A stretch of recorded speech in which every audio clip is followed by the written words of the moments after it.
आपका 25 दिन का प्लान क्या होगा, आपकी प्रायोरिटीज़ क्या होगी, ये सब तो एक पार्ट है। बट जो सबसे इम्पॉर्टेंट पार्ट है वो है आपका माइंडसेट। आपने हार्डवर्क किया है ना, आपने अपना 100% दिया है ना, तो आपका एग्ज़ाम क्लियर भी होगा। बाकी जिसको जो कहना है कहने दो। एग्ज़ाम में जब सिर्फ 25 दिन बाकी होते हैं, उस वक्त मेंटल कंडीशन क्या होती है, साइकोलॉजिकली हम कितने वल्नरेबल होते हैं, ये सिर्फ वही समझ सकता है, वही फील कर सकता है जिसका एग्ज़ाम हो। बाकियों के लिए इस एग्ज़ाम के प्रोसेस में जो डिफरेंट स्टेज आते हैं, वो उनके लिए सिर्फ एक माइलस्टोन रहता है।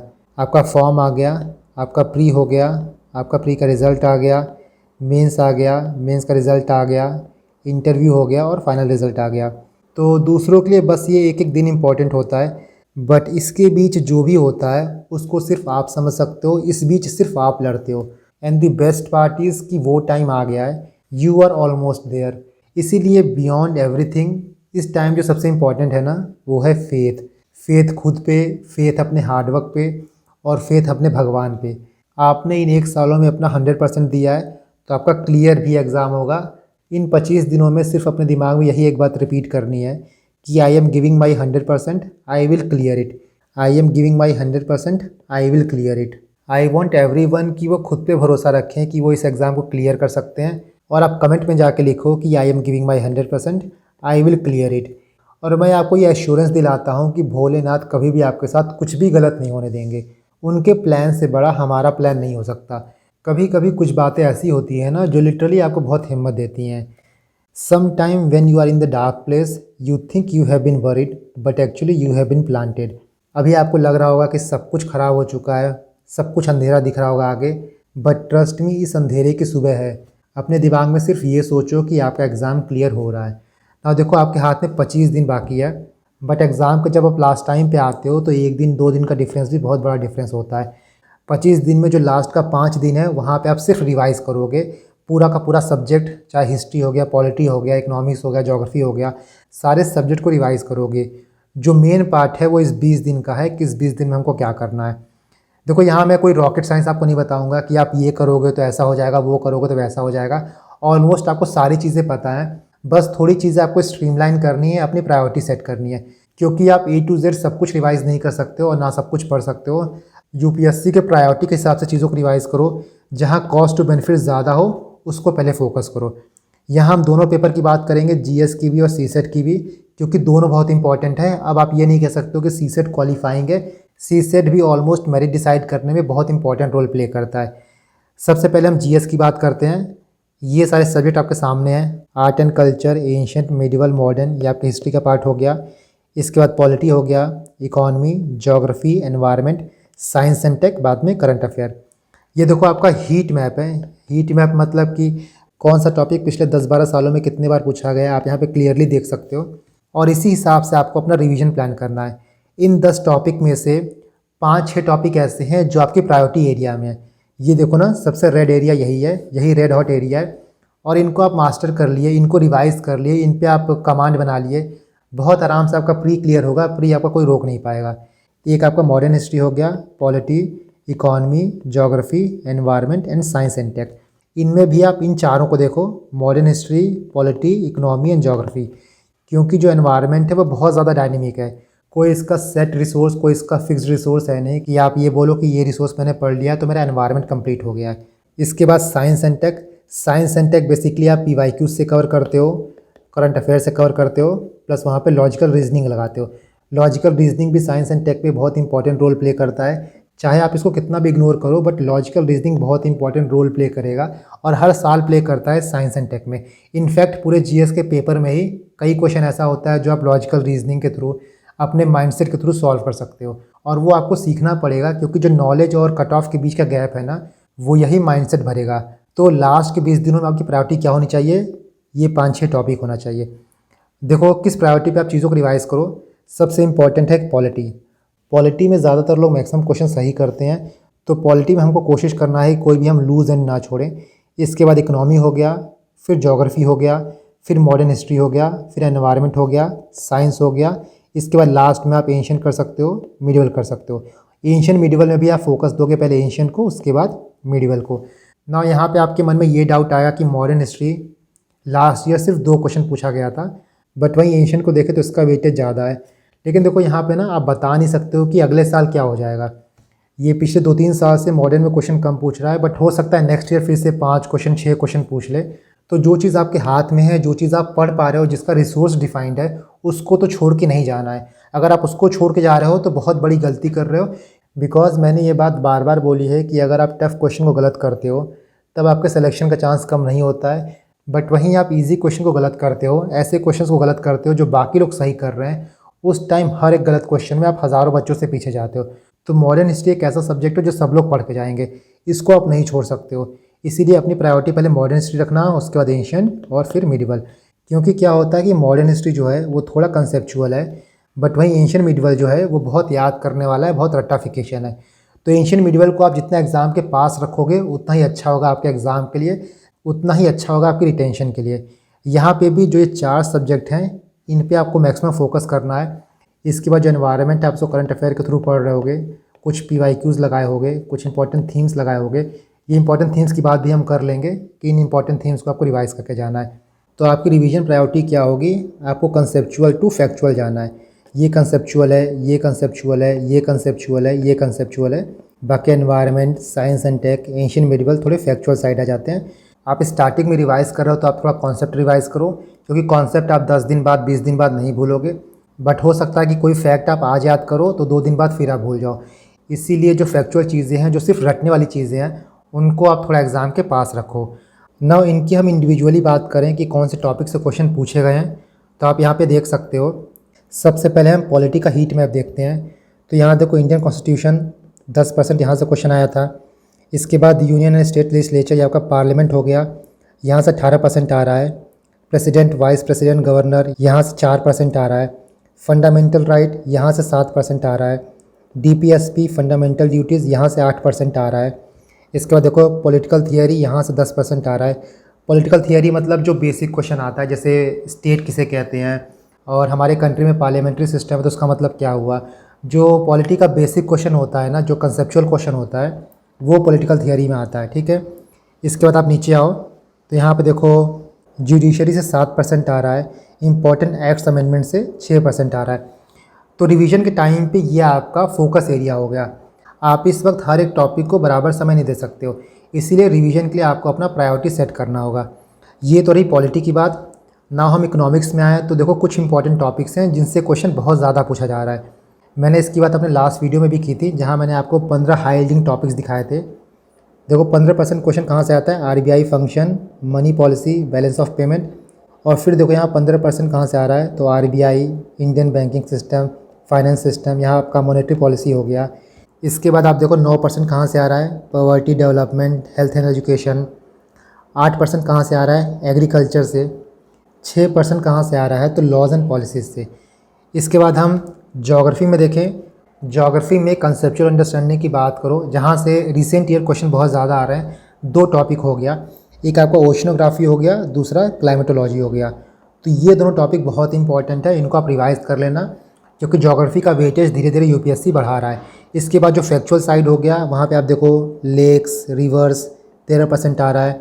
इंडियन एग्रीकल्चर, इसको हमने इकोनॉमिक्स में भी देखा, यहाँ से 14% क्वेश्चन आता है। मैपिंग बहुत इंपॉर्टेंट है, इंडिया की मैपिंग 4% आ रहा है, और यहाँ देखो वर्ल्ड की मैपिंग 7% आ रहा है। तो मिला के आपका 11% मैपिंग से हो गया। ये मैपिंग वो है जहाँ से मोटा मोटा क्वेश्चन IR से आता है। इसके बाद हम मॉडर्न हिस्ट्री को देखें, तो मॉडर्न हिस्ट्री को आप 3 फेज़ में डिवाइड कर सकते हो मोटा मोटा। एक 1857 से लेकर 1907 तक, दूसरा 1918 से लेकर 1940 तक, और तीसरा आपका हो गया 1940 से लेकर 1950 तक या फिर 1947 तक। क्योंकि जो लास्ट का फेज़ है, जो 1940 के बाद का फेज़ है, वहाँ से 13% क्वेश्चन आ रहा है। जो गांधी जी का राइवल का फेज़ है, वहाँ से 13% आ रहा है, और जो एस्टेब्लिशमेंट ऑफ कांग्रेस का फेज़ है, वहाँ से 10% आ रहा है। इस हीट मैप को मैं टेलीग्राम पे डाल दूँगा, टेलीग्राम पे अपलोड कर दूँगा। आप इसको एक बार खुद से देख लेना, जो डिफरेंट टॉपिक्स हैं, जो अलग अलग एरियाज़ हैं, उनका वेटेज क्या रहा है पिछले 10-12 सालों में, और आपने किस टॉपिक को कितना कवर किया है, उस हिसाब से आप लास्ट में प्रायोरिटाइज़ करना। तो अगर हम टोटल चीज़ को समराइज़ करें तो कौन कौन से आपके रिवीजन एरिया होने चाहिए, फोकस एरिया होना चाहिए।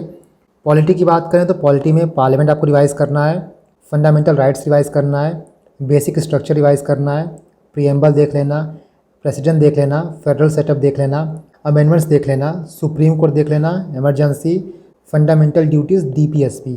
अगर आपको कहा जाए कि पॉलिटी में आपको इस 20 दिनों में सिर्फ क्या रिवाइज़ करना है, तो ये कुछ टॉपिक्स हैं जिनको आपको रिवाइज़ करके ही जाना है, क्योंकि यहाँ से क्वेश्चन आएंगे। इकॉनमी की बात करें तो इकॉनमी में 3-4 टॉपिक हैं। एक आपका इन्फ्लेशन हो गया, यहाँ से हर साल 3 से 4 क्वेश्चन आता है डायरेक्टली इनडायरेक्टली, मतलब 3 से 4 क्वेश्चन ऐसे हैं जहाँ पे इन्फ्लेशन का कॉन्सेप्ट लगेगा ही। इसके बाद आपका मॉनेटरी पॉलिसी हो गया और बैंकिंग सिस्टम हो गया। आप मृणाल सर को फॉलो कर रहे हो तो पिलर 1, पिलर 2 और पिलर 3 ये 3 पिलर रिवाइज़ कर लेना।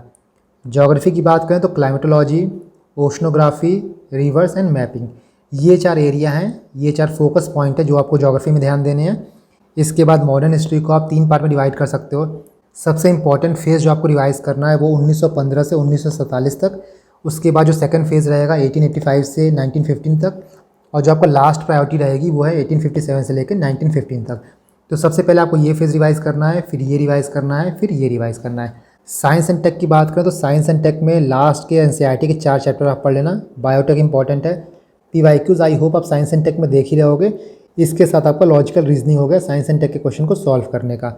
नाउ एनवायरनमेंट देखो, जैसा मैंने बोला बहुत डायनेमिक है और आप कुछ कन्फाइंड एरिया में रह नहीं सकते हो, बट कुछ एरिया ऐसे हैं जहाँ से हर साल क्वेश्चन आता है और मोटा मोटा आप उनको लिमिटेड रिसोर्स से कवर कर सकते हो। एक आपका स्पीसीज़ हो गया, एक वेजिटेशन हो गया, इंटरनेशनल बॉडीज़ और पॉल्यूशन, ये 4 टॉपिक है, यहाँ से क्वेश्चन आता ही है। मान लो एनवायरनमेंट में आपको 15 क्वेश्चन मिलता है तो कम से कम 6 से 7 क्वेश्चन आपको इन्हीं टॉपिक्स में से मिल जाएंगे। पॉल्यूशन से ही आपको 2 से 3 क्वेश्चन मिल जाता है।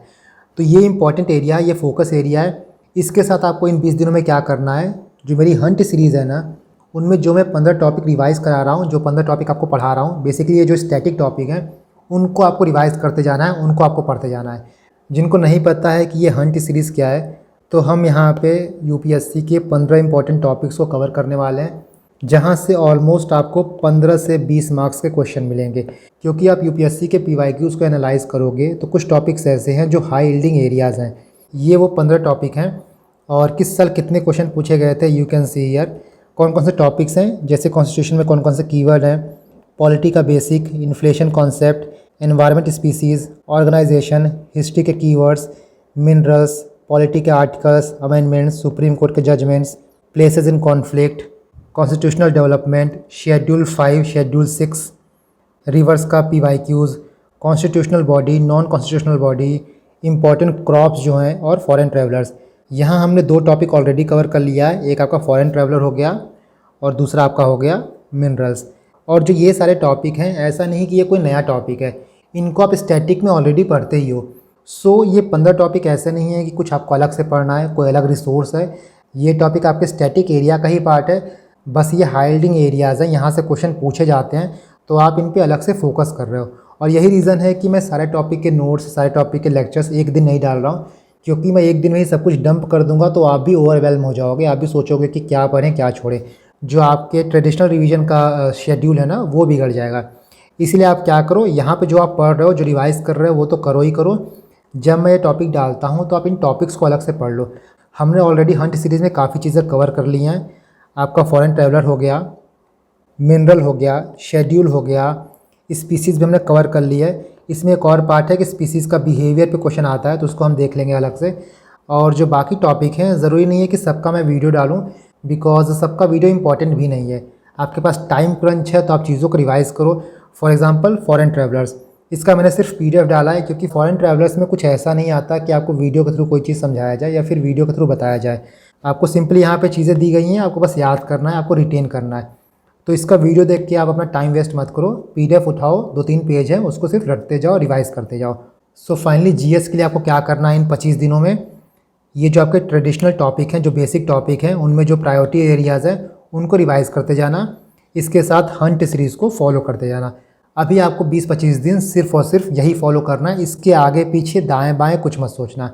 नेक्स्ट हम सीसेट को देखते हैं। तो देखो सीसेट ना वैसा रहा नहीं कि आप सीसेट को इग्नोर कर दो और ये सोचो कि सीसेट में एग्ज़ाम के एक दिन पहले ही पढ़ लूँगा। सीसेट बहुत ज़्यादा इंपॉर्टेंट है। इनफैक्ट इस बार मैंने कुछ ऐसे रिजल्ट्स देखे हैं जहाँ पे GS1 में 110 आया है, 90 आया है, 95 आया है, बट वहीं सीसेट में 60 आया है, 62 आया है, 65 आया है। कई डिज़र्विंग कैंडिडेट इस बार ऐसे थे जो सिर्फ 1-2 मार्क्स की वजह से रह गए। इसीलिए सीसेट को भी आपको उतना इंपॉर्टेंस देना है जितना आप GS को दे रहे हो। और सीसेट में इस वक्त सिर्फ आपको एक रिसोर्स फॉलो करना है, पीवाईक्यूज़ एंड पीवाईक्यूज़। देखो PYQs को फॉलो करना, PYQs लगाना, PYQs को ब्लाइंडली लगाना एक अलग बात होती है और PYQs को समझना एक अलग बात होती है। ऐसा आपको नहीं करना है कि सिर्फ आप आँख बंद करके PYQs लगाते जाओ, क्योंकि आप सिर्फ अगर से बिना देखे बिना समझे PYQs लगाते जाओगे, क्वेश्चन का सॉल्यूशन सिर्फ देखते जाओगे, क्वेश्चन सॉल्व खुद नहीं करोगे, क्वेश्चन में खुद से ब्रेनस्टॉर्म नहीं करोगे, तो जो आपके क्वांट का एप्टीट्यूड होता है, रीजनिंग का जो एप्टीट्यूड होता है वो डेवलप नहीं होगा। सीसेट के लिए आप क्या करो कि जो मेरा सीसेट का PYQ इनिशिएटिव है ना, उसको फॉलो करो। हमने ऑलरेडी 3 साल का PYQ कर लिया है, 2021 का, 2022 का और 2023 का। बुकिश आंसर में क्या प्रॉब्लम होती है कि जो भी बुक के आंसर होते हैं बहुत ज़्यादा मैकेनिकल होते हैं और एग्ज़ाम में कई बार आप उसको रेप्लिकेट नहीं कर पाते हो। इसीलिए बुक का सॉल्यूशन देने की जगह मैं इन पेपर्स को खुद सॉल्व करता हूँ। डेट इज़ वाई आप जो सॉल्यूशन देखते होगे वहाँ पे फॉर्मूले का यूज़ बहुत कम होता है। मैक्सिमम आपको लॉजिक दिखेगा, मैक्सिमम आपको टेक्निक दिखेगी, और एग्ज़ाम में यही काम आता है, क्योंकि कई बार आपको फॉर्मूला याद नहीं आता। आप फॉर्मूला तभी यूज़ कर पाओगे जब आप कॉन्सेप्ट समझे रहोगे। बिना कॉन्सेप्ट समझे आप फॉर्मूला यूज़ ही नहीं कर सकते हो। Let me show you. जैसे ये देखो 2023 का पूरा PYQ सॉल्यूशन है। यहाँ आपको क्वांट प्लस रीजनिंग का सॉल्यूशन मिलेगा, hand written, you can see here. इसी तरह हमने 2022, 2021 और 2023 3 साल का सॉल्व कर लिया है। अभी हम 2020 को देख रहे हैं। ऐसे करते करते हम 2019 तक जाएंगे। एटलीस्ट हमारा 5 साल का PYQ हो जाएगा ना, तो हमारी एक बेसिक अंडरस्टैंडिंग डेवलप हो जाएगी कि पेपर में हम कैसे इजी क्वेश्चन को हंट करें, कैसे इजी क्वेश्चन को हम खोजें। क्योंकि देखो सीसेट में आप टफ़ क्वेश्चन कर नहीं सकते हो, टफ़ क्वेश्चन आपको करना भी नहीं है। सारी कवायद, सारा एप्टीट्यूड डेवलप करना सिर्फ इसीलिए है कि आप पेपर में जो क्वांट के जो रीजनिंग के इजी क्वेश्चन हैं आप उनको फाइंड आउट कर लो। आप सीसेट PYQ इनिशिएटिव टेलीग्राम पे ज्वाइन कर सकते हो। ये इनिशिएटिव बिल्कुल फ्री है उन सब के लिए जो सीसेट में स्ट्रगल कर रहे हैं। इस इनिशिएटिव के लिए आपको 1 रुपया देने की ज़रूरत किसी को भी नहीं है।